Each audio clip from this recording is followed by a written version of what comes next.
Welcome to the Ari Hoffman Show on Talk Radio 570 KVI, your home for the politically homeless, streaming live at KVI.com and the KVI app. If you want to be part of the most dangerous show on the airwaves, call or text the Warrior Injury Law Studio line at 206-421-5757. That's 206-421-5757. Coming up this hour, homeless are attacking each other with machetes again, and a video posted by Trump starts a faux controversy. But before we get to any of that, time for your daily dose of adrenaline. You want me to stick this into my heart? Are you f***ing nuts? I don't know what it's going to take for people to realize they need to pull their kids out of public schools. Maybe this latest thing will do it. Before I tell you what it is, let's go through what parents have endured. Washington State's public schools used to be among the top in the U.S., and they have rapidly gone downhill. Let's not forget that Washington schools were closed longer than almost anybody else except for California in the U.S. during COVID. Mandates about what you had to do with your kids. And the education, aside from not being great, they're being indoctrinated. You have teachers with Antifa banners in their rooms, BLM, literally shilling for Hamas in their classrooms. So they're not learning anything. They're being indoctrinated, and as we tragically know, they are not safe either.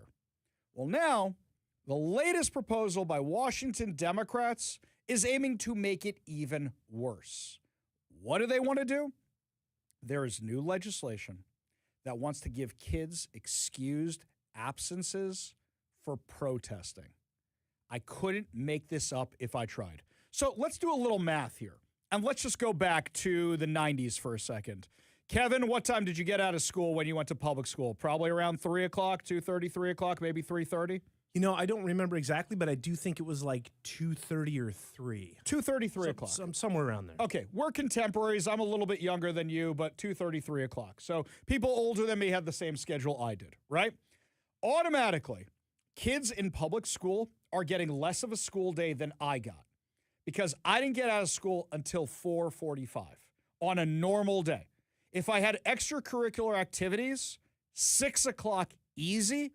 If I had the more extreme extracurricular activities, like being in theater, no, I wasn't diving out of airplanes, but I mean things that took more time, things that took more prep.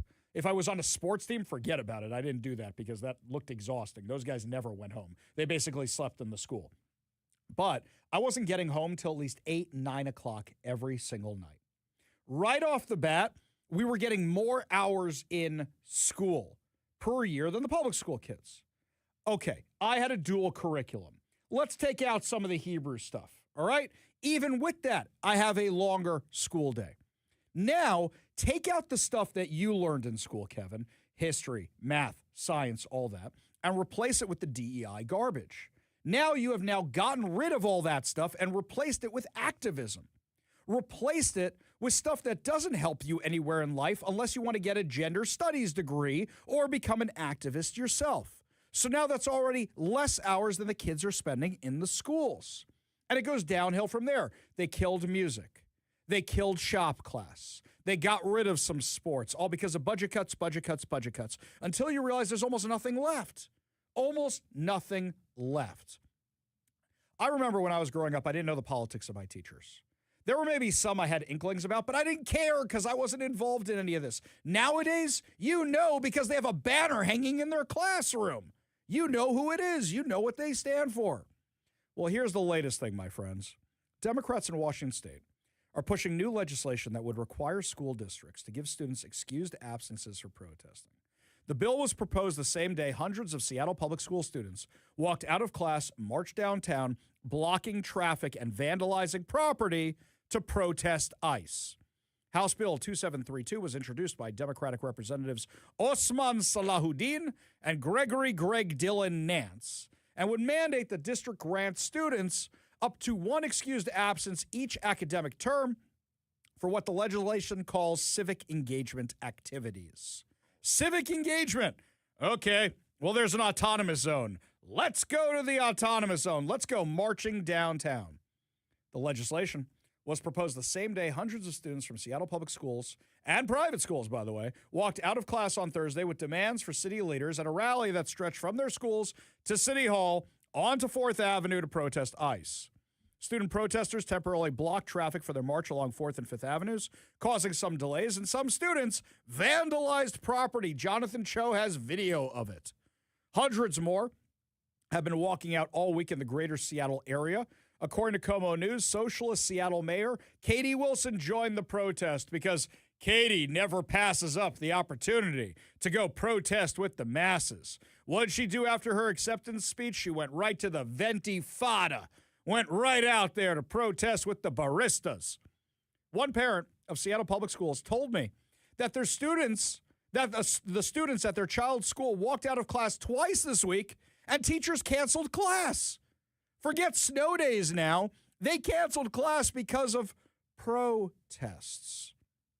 By the way, what are they mad about? They're mad about ICE. They're saying keep our schools safe. You guys canceled school. You locked down the school, You locked down the school at 6 schools 2 weeks ago on false reports of ICE being in the area, and they were never actually in the area at all. You guys just made this up. This is all manufactured. Under House Bill 2732, civic engagement activities eligible for excused absences include legislative visits, organized advocacy days, convention participation, civic leadership events. What does that mean? What does that mean, civic leadership events? Civic leadership programming. What does that mean? Antifa meetings? And meetings with elected officials. Categories opponents say are vague enough to include demonstrations and politically organized events.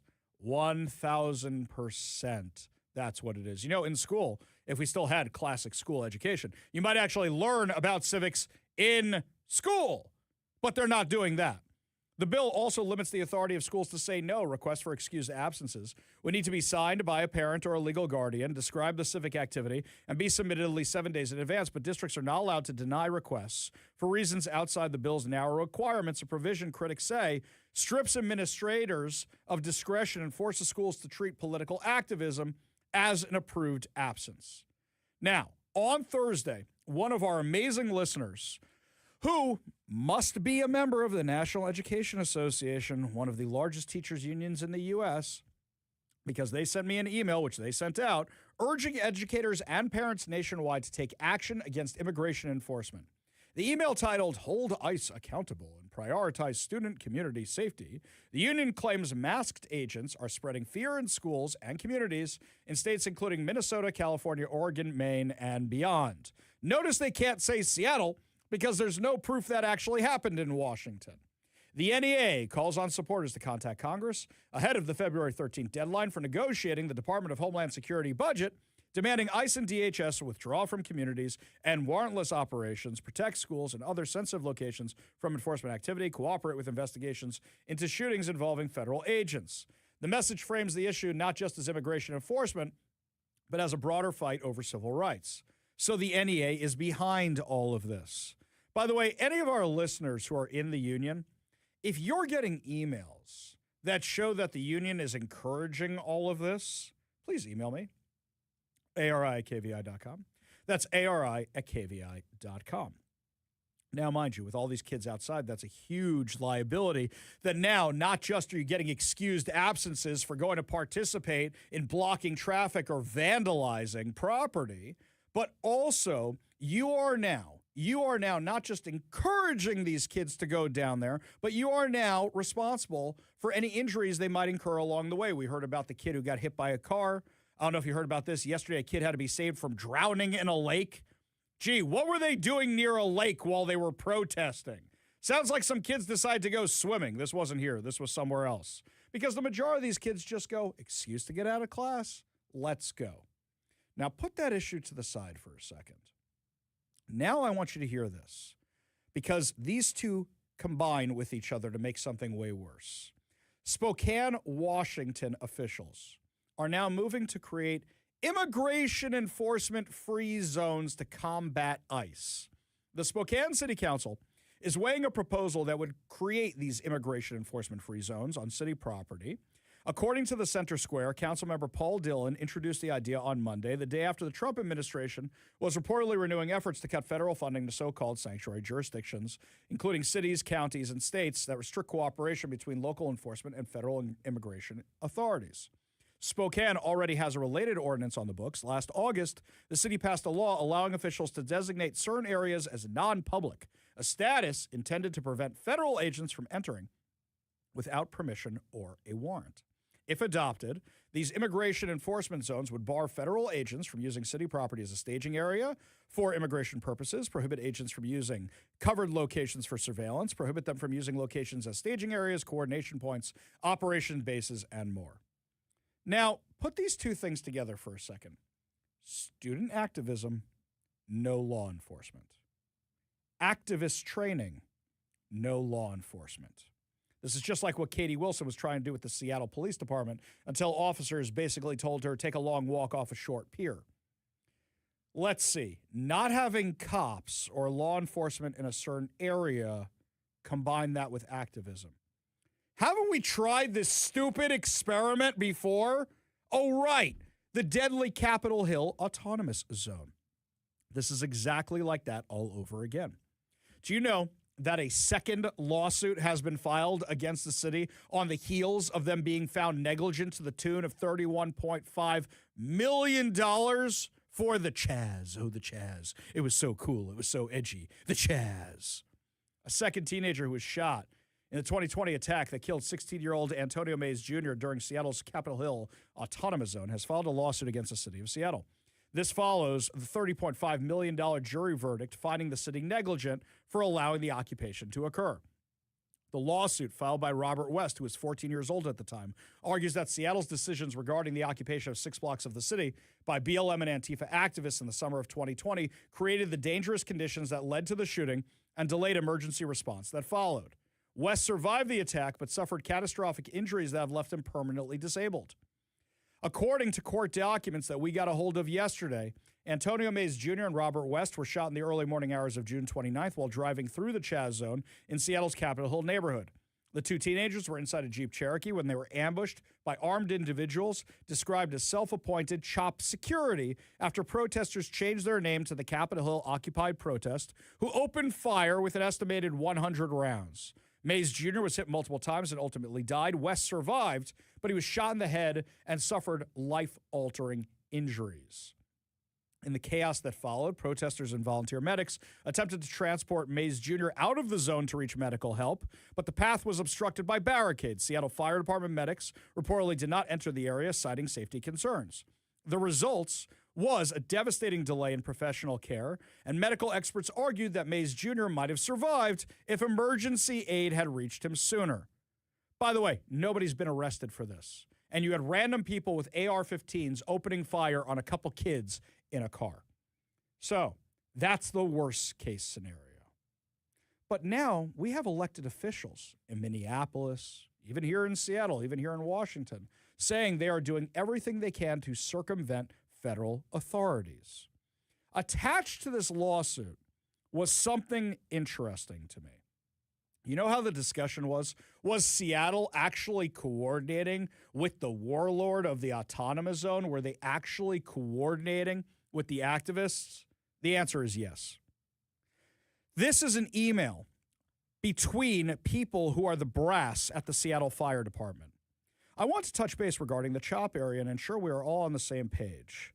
I know the Health One crew visited a medical tent there on Friday to liaise with the medical staff and see what needs they might have. At the time, they asked for major trauma supplies, chest seals, tourniquets, as well as a stretcher. Given the events of the weekend, we have no planned visits there without consultation with you. Also, as an FYI, Roger showed me a message from FS10 regarding an interview that Councilmember Herbold gave. They said she claimed that Health One had offered to be stationed in the CHOP to help respond to incidents there. I do not know the origin of this claim, as it was not made by any Health One crew. Thanks, John. Okay, let's break that down for a second. I see Chief Scoggins, Chief Barrington, John Ehrenfield, and Lisa Herbold on this email. That is coordination, admitting they're coordinating with the people inside the autonomous zone. Oh, we've reported 3 years ago, I think it was, that members of the Seattle Fire Department were instructed to give these medical supplies, literally listed in this email, to the people who are occupying 6 blocks of the city. What's happening in Minneapolis right now? Have you seen their autonomous zone? They're checking IDs of people coming and going. Wow, they created their own border patrol. They created their own ICE. Wasn't that well done? Well done, everybody. And then there's this email that came after the shooting from Jenny Durkin to Carmen Best, Harold Scoggins. Chiefs, I know this has been a very difficult time for each of you and appreciate your work. I know we are setting up a call for later this morning to be briefed on operations that the fire department and SPD and other city departments have been developing for Capitol Hill and normalizing the area so residents and businesses can reclaim their community. But as we discussed at the outset of the Capitol Hill issues, and as you told the public, there can be no part of the city where SFD and SPD do not respond. What happened this morning was foreseeable and avoidable. It cannot be repeated. So, as a standalone, your teams also need to develop true operational plans so we do not get a repeat of that again. They need to reflect ground truths and your best thinking on de-escalation and positive response. Since Chief Best is out of town, Casey is also working with Adrian Diaz, but this is going to have to be decided and directed by you, Chiefs. Thanks, Jenny. You're literally saying, we want the zone to occur, but we can't have any more shootings in it. The police have to go into the thing. We're watching this unfold in Minneapolis right now. The George Floyd Square, it's still a thing, and it's been 6 years since that happened. We're lucky the autonomous zone only lasted a month. We're lucky, and that's a horrible word to say, that only 6 people were shot and only 2 people were killed. Of course the city was coordinating. This is what happens when government officials are coordinating against law enforcement. You get what happened in the autonomous zone. But worse than that, when they're going on TV and saying, it's a summer of love. Oh, it's a street fair. It's a block party. Oh, it's mostly peaceful protests. You get idiot teenagers who show up to areas like this thinking it's going to be fun and they're going to be perfectly fine. And we know tragically they're not. What do you think is going to happen when they encourage kids and give them excused absences to go out there and attack ICE officers? They were already vandalizing property yesterday. What's to stop them from escalating this the way Renee Good did, the way Alex Preddy did? And now we've got dead kids. God forbid. What happens the next time some kid goes out there, gets hit by a car, falls in a lake, or whatever else the case is? How about this one? What about the kid who just wants to ditch class? And then does something stupid while off campus and gets horribly injured or worse? Now the school's liable for it. This is what they are teeing up. And all through it, they're not getting the education they should be getting. Instead, they're getting brainwashed into becoming little activists. If you haven't already yanked your kids out of the public schools, you need to. The mom in Auburn did it. The dad in White Center did it. I've gotten emails from other people who don't want to go public who've done the exact same thing. They don't want the flack that other people have gotten. I asked them if they want to come on the show. No. I said I could disguise your voice. No. But just know that let people know that I'm out there. Got a handful of emails like that. You need to get your kids out. And I know the private school is expensive. And I know that options are limited, but it's worth it. Trust me, as a guy who works multiple jobs to pay for it, I know how expensive it is. But would you rather the alternative? You know how many of you have told me your kids went to the protest, but it was just because it was an excuse to get out of school? They're not supervised. What happens when teenagers do dumb things? What happens when they're on their cell phone crossing the street and not looking both directions? As simple as that, it's over like that. That's what we don't need. These teachers are not teaching your kids. They don't have your kids' best interest in heart. Instead, they are pushing a political agenda using your children as their little activists, as their little foot soldiers. Don't let that continue. Please don't let that continue. Lots more to discuss as the show continues, my friends. When we come back, your calls, your texts, your emails, plus also the homeless are back to using machetes on each other in Seattle. We'll tell you what's going on when we come back. You're listening to the Ari Hoffman Show on Talk Radio 570 KVI.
Before we get into the machete attack in a homeless RV, I want to remind everybody about State of the Union. Join us Tuesday, February 24th, as we watch our Commander-in-Chief give the State of the Union at Daniel's Broiler. You get to see a live broadcast of the Ari Hoffman Show while enjoying delicious steak, and then you get my commentary on the speech as we all watch it together.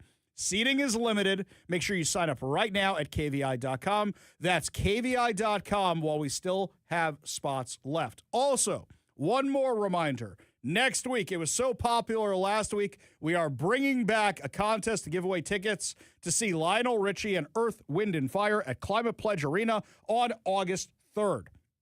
So next week, we'll be giving out the keywords, so that way you can win tickets. Make sure you are listening to all 3 hours of the Ari Hoffman Show, because you never know when those keywords are going to come up. We go to the Warrior Injury Law studio line, take a call from my good friend Alma. Alma, my darling, are you enjoying this beautiful sunny day? Oh my God, I'm enjoying it, and thank you. I am so hurt. I'm hurt.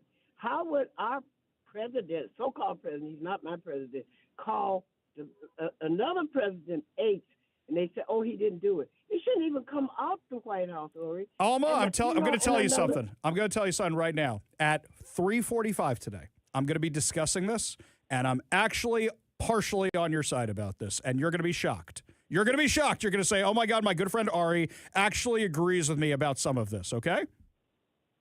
Okay, Ari, as much as I like you, you can give me the ticket to come and listen to that man. Wait. Alma, you get to hang out with me. You get a steak dinner. Let me tell you something, Alma. I watched every State of the Union since George W. Bush's second one, no matter who's the president, because I love the theater. It's all for show, no matter who the president is. Why don't you come to the event? We'll have a good time together, all right? Okay, let me say one more thing, and you probably don't like it. Yeah. But I'm gonna name him dependent, like Pampers in Chief.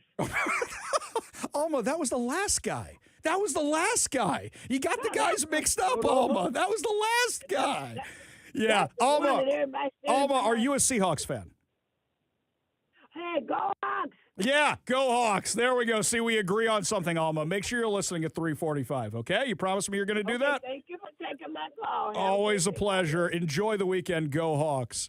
Switching gears back to what's happening locally here. I saw this story, and I said, just another day in Seattle. Seattle police are actively investigating a machete attack that left a man injured in the Central District yesterday afternoon.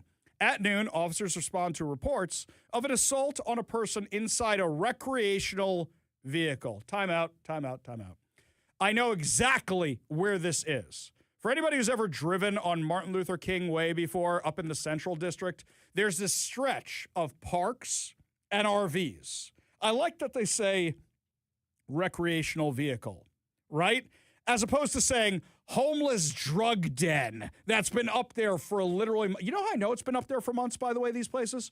I have to go that way to take my daughter to the basketball games, which she broadcasts. So I drive past these things all the damn time. I know exactly which encampment this is. Is that not considered a recreational activity? The drugs are the recreational that's activity. What I mean. I don't know. Maybe the guy who used the machete to cut off the other guy's hands. I guess it must have been fun for him. That's an activity It's as an well. activity, yes. Demented, but social. Yes. Everyone's a little different. Whatever you do for your recreational activities. This is how you get your kicks. Sure, just cut off from some fingers like that episode of The Twilight Zone where the guy never mind. Okay, I'm not going to go down that rabbit hole. The victim, suffering from a serious hand injury that included amputated fingers, managed to reach a nearby fire station for help. Why do you think they always have machetes in the homeless encampments? Is it from clearing brush or because they're easy to steal at a Home Depot? First responding officers determined the victim had been attacked with a machete and sprayed inside the RV. The Seattle Fire Department provided initial treatment before taking the victim to the hospital for further care. A police K-9 unit tried to track the suspect from the RV to a location at Martin Luther King Jr. Way South and East Yesler Street, but the scent trail went cold. Hang on. Kevin, that's a very, very odd sentence. Let's break it down, shall we? A police K-9 unit tried to track the suspect from the RV to a location, not to a house, not to a business, just a location. Maybe it's just a location because there's a tent there or an RV, just a location. What is this, Seattle Police Department? We know what this is. This is homeless on homeless violence. This is druggie on druggie violence. We know exactly what this is. Authorities believe the suspect may have fled the area in a vehicle before officers arrived. Police have applied for a search warrant to gather evidence from the RV. Wow. Search warrant to go into the homeless encampment. As they continue to investigate the circumstances surrounding the assault, they urge anyone with information to contact the SPD Violent Crimes Tip Line. Yeah, what's it going to be? Here, would you like an example of what they're going to call the tip line with? I've been telling you about those RVs for months. I knew something like this was going to happen. They fight every night, and there's gunshots, and there's drug deals going on, and you guys didn't do anything about it. So I stopped calling. That's clearly what it's going to be. Speaking of homeless activity, the newly opened light rail line between Angle Lake and Federal Way will shut down for repairs on Saturday. Why is it being shut down for repairs on Saturday? According to the Seattle Times, thieves targeting copper wire are at least partly to blame, according to Sound Transit. The work Sound Transit is conducting has been described as a planned closure to make sure there are not unplanned closures in the future. Hang on, I need my Sound Transit decoder ring. Do I have it around here somewhere? What are they saying? Yeah, we need to make things more secure because the homeless keep stealing our stuff. And if you don't want the light rail shut down more often, I'm sorry, it's going to be shut down this weekend while we put locks on that aren't going to accomplish anything because the homeless are going to keep stealing stuff. The light rail between Angle Lake and Federal Way has suffered repeated, quote, unanticipated voltage fluctuations. Oh, you mean the homeless stealing your wires and electrocuting themselves? Because that's what voltage, unanticipated voltage. I have to add that. I have to add that to the vernacular from Sound Transit. I keep forgetting they had a term for what it meant when the homeless stole something, and that's why the escalators don't work or something. They had a term, and I'm so mad I can't remember what it was, but they had a term for it. So now we have unanticipated voltage fluctuations. Doc Brown's out there with a giant hook and a DeLorean trying to hack into the power to create the 1.21 gigawatts he needs to send Marty back in time. That's what we're doing here? Or maybe it's Liam Neeson. He's asking where his daughter is, right? And he's just hooking the guy up and electrocuting him. Maybe that's what's happening. Or maybe people are stealing the copper wires. They say it's due to copper wire theft. This type of theft has disrupted train service and damaged other railway equipment. Oh, you think? Quote, copper wires have been stolen on multiple occasions. This has occurred despite Sound Transit increasing the number of cameras, alarms, and overall security. So you guys just admitted that whatever you're doing this weekend likely won't work because they'll just steal this stuff in the future. King County prosecutors are urging lawmakers to crack down on copper wire theft. Okay, what do you think lawmakers are going to do? Maybe have the police do it. Maybe keep criminals behind bars. Maybe don't release prolific offenders.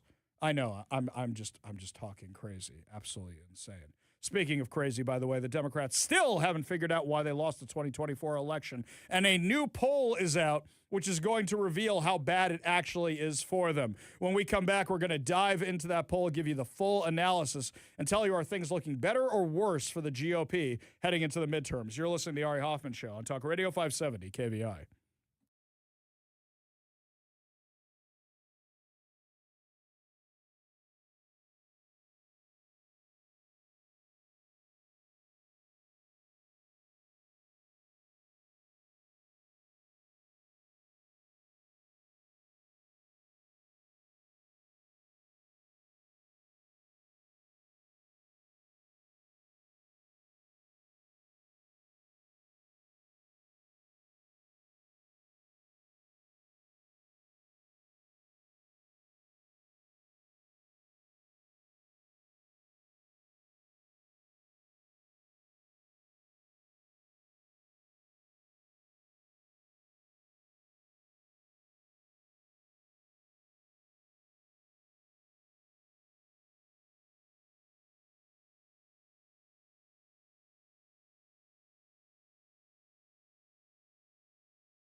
Well, the swamp took a big hit this week. The Washington Post laid off 30% of its staff, including 300 reporters.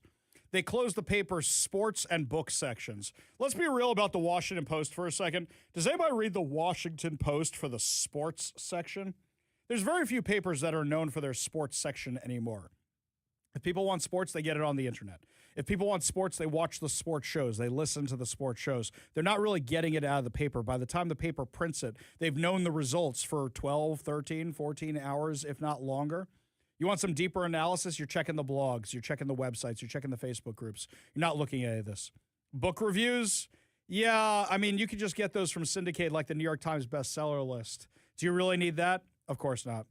Now, they got rid of some podcasting people, too, which is an interesting choice because that's how you're supposed to be going into the future. They also are reducing the Metro section as well as their international coverage. I guess they're saying, hey, we could just get this from syndicated media as well. Now, what's fascinating to me about this is that it seems like this paper is going the way of the dodo. The left is going to say, see, this is what happens when you have a more conservative editorial section.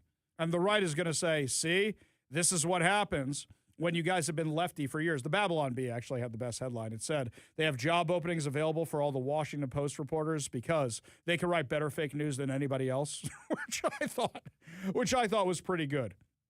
Look, them protesting outside is not going to get their jobs back. That's what they're trying to do. A lot of these outlets are trying to figure out how to stay relevant. And I'll tell you how you stay relevant. The New York Post figured it out. The New York Post is the only newspaper I know that is expanding. The only still in print newspaper. They opened a branch in California called the California Post. Why is the New York Post relevant? Well, it's a lot of fun. It leans a little conservative. Their editorial section has a lot of stuff on the left, and it's entertaining. It's fun. I love their headlines. I love how they write stuff. John Mulaney has a great comedy routine, which he does about the New York Post. How anytime a child is involved, it's always tots. Their headlines are amazing. It's entertaining. It's entertaining. When I used to go into Manhattan, when I was living in New York, when I used to take the train in, every single morning I do the same thing. I get my plain bagel toasted, slathered with cream cheese, and I would get a hot chocolate because I'm a child. And I would take that, I would get my New York Post, and I would ride the train, and I was perfectly happy doing all that. I was happy as a clam heading into Manhattan with my New York Post because it's entertaining, it's fun, and it had a good sports section.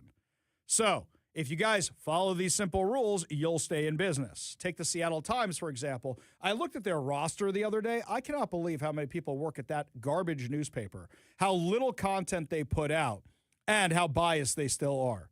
It's almost like when the PI, which was the left one, and the Seattle Times was a little bit more right. It's like when the PI went out of business.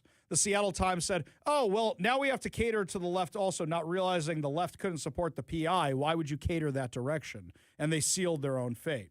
You know who else is sealing their fate? The Democrats. They have a listening approach to try and find out why leftist voters stayed home in 2024. So they have these large-scale call operations dubbed local listeners, which is designed to reach approximately 1 million left-wing voters who cast ballots in the 2020 election cycle, but failed to do so 4 years later. This comes as the DNC continues to search for the party's identity following 4 disastrous years of the Biden administration. Politico obtained documents from the DNC's program that show volunteers will be trained to use a listening-first strategy when engaging with infrequent voters. The approach includes active listening skills while having difficult conversations about politics. Do you know what my theory on all this is? My theory is that people just had enough of the crazy. They just had enough. This was the return of the normies. No, boys can't be girls. No, our kids shouldn't be trained activists in the schools. No, we shouldn't let 10 million illegal aliens come across our borders. No, we shouldn't have a disastrous withdrawal from Afghanistan. No, we shouldn't have Russia invading other countries. No, we shouldn't fund terrorist groups with U.S. taxpayer money. Very, very, very simple stuff.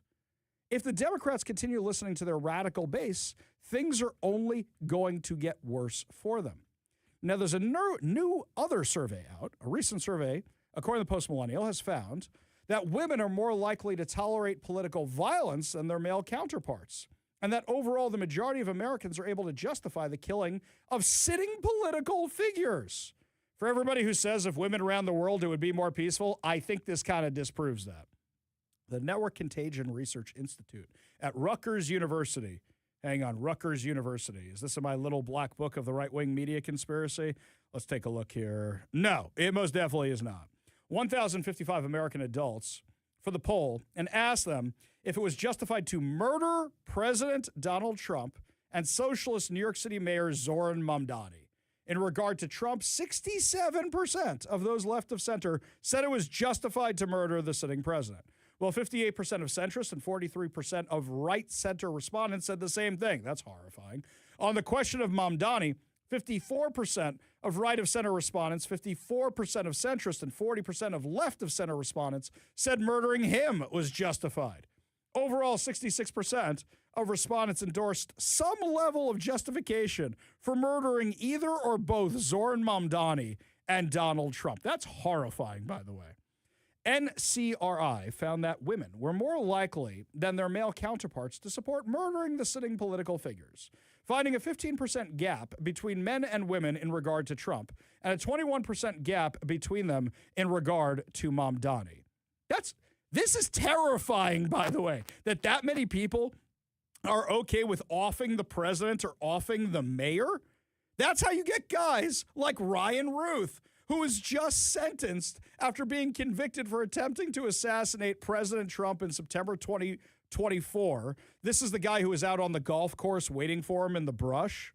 According to Bill Malugin over at Fox News, Judge Eileen Cannon sentenced Ruth to life in prison plus 84 months. Does this mean he's going to be released like the guy who tried to kill Reagan all those years ago? Does that mean he's going to be released? That kind of thing? Great. Oh, that would just be fantastic, wouldn't it? So, in September, Ruth was found guilty on charges of attempted assassination of a major presidential candidate, possession of a firearm by a convicted felon, possession of a firearm with an obliterated serial number, possession of a firearm in furtherance of a crime of violence, and assaulting a federal officer. Well, I guess we're just lucky that the judge isn't one of those people who feels that political violence is justified. Otherwise, you would have gotten a different sentence. Truly horrifying that our society is becoming so predisposed to violence. Really, just horrifying. We go to the Warrior Injury Law studio line. Take a call from Jeff. Jeff, what's going on? Well, with Trump posting that meme of him being king of the jungle and of all the animals in the jungle that he could have put Obama's faces on, it had to be monkeys. Come on now. I mean, the guy is a stone-cold racist, always has been, and there's nothing funny about that, nothing humorous or cute. It's sick and disgusting. And did you watch the video, Jeff? No, I'm not going to watch it or waste my time. Did you watch the video? Did you watch the video? Because the one that Trump posted, Trump's not king of the jungle. What are you talking about? It sounds like you got these talking points from somewhere else. And maybe if you listen to the next segment of the show, you'll actually know what the video had in it. But anyway, the picture. Wait, Jeff, did I discuss, Jeff, do you just want to talk or you want to have a discussion? Did I discuss this at any point so far during the show, or are you just calling to be mad? I just got home. I just got home from work. You just got home. So you haven't even heard me discuss this because I haven't discussed this yet. You just want to be mad at somebody about this video, which you haven't watched. I'd like to talk about it. Okay, let's talk about it. What did the video show? I haven't watched the video. I just heard about it. Okay, thank you, Jeff. Thank you, Jeff. Do appreciate the call. Appreciate you being part of the show. Boring conversation anyway. Dude, watch the video, listen to my show, and then be like the other people who don't like me, call me up, and we can discuss it.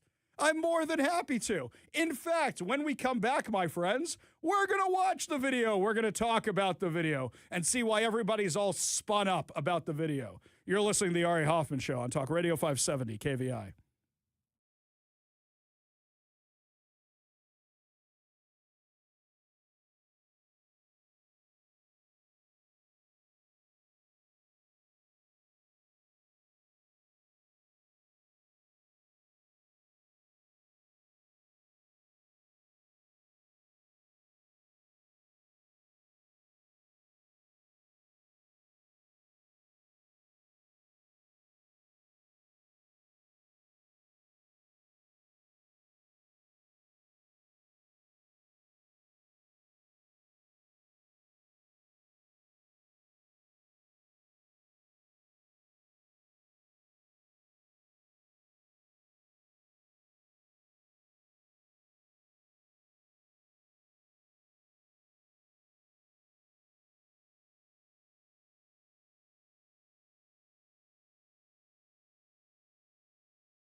Okay, the video that everybody's talking about. I actually think the best news outlet that covered the video was not the Bee. The Babylon Bee's fake real news website, where they actually tell you the real news, but it's so ridiculous you may not believe it. And what happened was I woke up this morning and I see this thing trending, and I'm going, what the hell is what did he post now? What happened, right? And I see the Obamas in the monkey avatars. And I'm like, oh, this is a bad, bad look. Let me go look at the original post and see what it shows. So the original post has nothing to do with this video whatsoever. It's all about voting tabulators in Michigan and how a 4G-enabled chip made in Taiwan was reportedly found in a tabulator. At the very end, a clip appeared that was spliced into the original report. It's a meme of the Obamas as monkeys that was created by an ex-user named Sirius X. Okay. This is why you don't let your elderly relatives tweet at 10 o'clock at night when they should be in bed. Clearly what happened here, if it was President Trump or if it was some intern that's working for him or whatever the case may be, they thought the video about voter fraud was interesting, didn't realize that this clip was hooked on to the end, and then sent the thing out into the world. Stupid. Unforced error, as we say, because now you just gave the left ammo, like our last caller, to call and say everybody on the right is racist. Here's something else about this video. I remember the animal video when it first came out. And I remember when Sirius X made this thing, it was trending, and I'm like, that's not a good look, guys. What it was basically a whole bunch of people as different forest animals, including President Trump, as king of the jungle. They were all out there. He was a lion. They had Mitch McConnell as like a turtle. They had everything out there. It was terrible. It wasn't funny. It was a bad meme. And I can see how people would think it was racist. They had Hillary Clinton as a warthog. This thing was bad. It wasn't good. It wasn't funny. This is an unforced error. I always said unforced errors pull you off message, pull you off topic, and posting this thing is just bad. I mean, I'm not going to say the original video isn't racist looking. It's still pretty racist looking. Posting even a smidgen of it, and that particular smidgen of it, really, really bad look. I'm not even going to defend the thing. But the left getting all up in arms about this after clearly knowing what it is shows you how desperate they are for something to grab onto, something to say it. And we know that half the time it's not even Trump writing those tweets. We know half the time he dictated them. Sometimes he authorized them if they're a little bit more professional sounding and an intern wrote them. But everybody getting worked up over these, I get why people are mad. I'm not defending the video at all. It wasn't Trump who made it. Was it him who posted it? Quite possibly. Did he watch the whole thing through to the end? No. How many people, like our last caller, just heard about it on the radio or MS Now, M Snow, and called me all mad about it like I'm going to defend the thing? There's nothing to defend. It's a bad look. It's a dumb move. Speaking of dumb, by the way, we have Bob Ferguson and Governor Healy make a bet about the Super Bowl. Did bets start working differently? I'm confused about all this. Give a listen to this cringy video.